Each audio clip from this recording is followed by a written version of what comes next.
Bienvenue dans le journal du trader de ce mardi 9 septembre. On ouvre avec le Forex sur l'euro USD. Le dollar s'enflamme sur le marché d'échange avec le gap aussi ouvert sur le dos dimanche soir. L'euro USD a enregistré de nouveaux plus bas annuels durant la séance nord-américaine de lundi.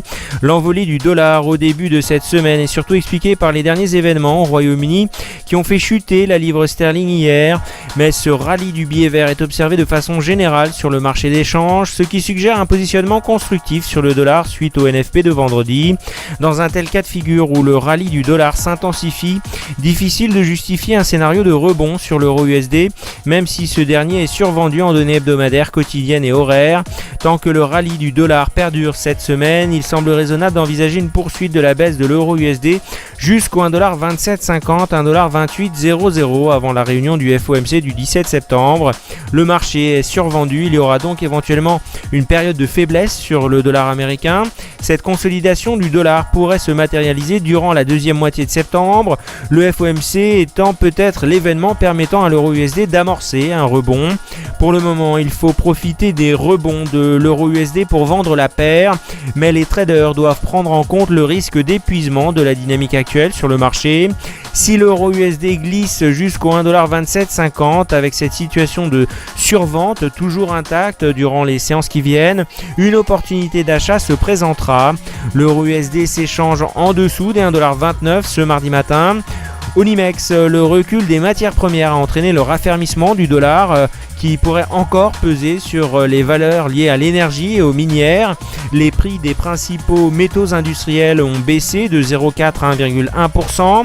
En raison de l'Ukraine, l'or enregistre une glissade de moins 1% et inscrit un plus bas depuis 3 mois à 1254$ l'once. Le Brent qui est tombé sous la barre des $100 le baril pour la première fois depuis près de 15 mois a pesé sur les titres liés à l'énergie.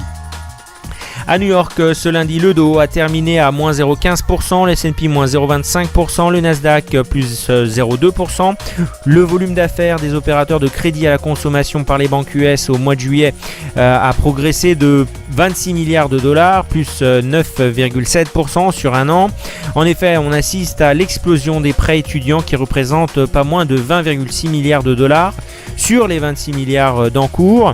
La consommation ne représente que 5,4 milliards de dollars des nouveaux crédits alloués.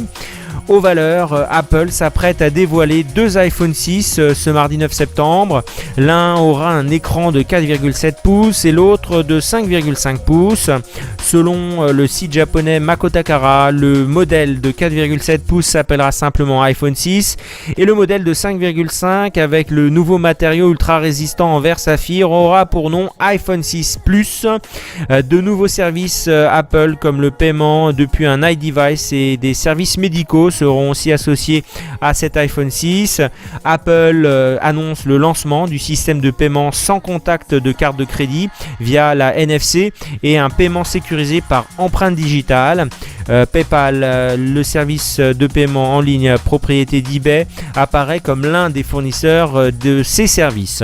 Ce mardi à 13h20, le S&P perd moins 0,31%, le Dow perd moins 0,15%, le Nasdaq gagne plus 0,14%. Ce mardi à 13h20, le CAC perd moins 0,13%. Le déficit commercial de la France est resté quasiment inchangé à 5,54 milliards d'euros en juillet. Les exportations restant nettement inférieures aux importations. Le FTSE Eurofirst 300 a perdu moins 0,4% en raison de la situation en Ukraine et du référendum du 18 septembre sur l'Écosse. Ce mardi à 13h20, le DAX perd moins 0,10%.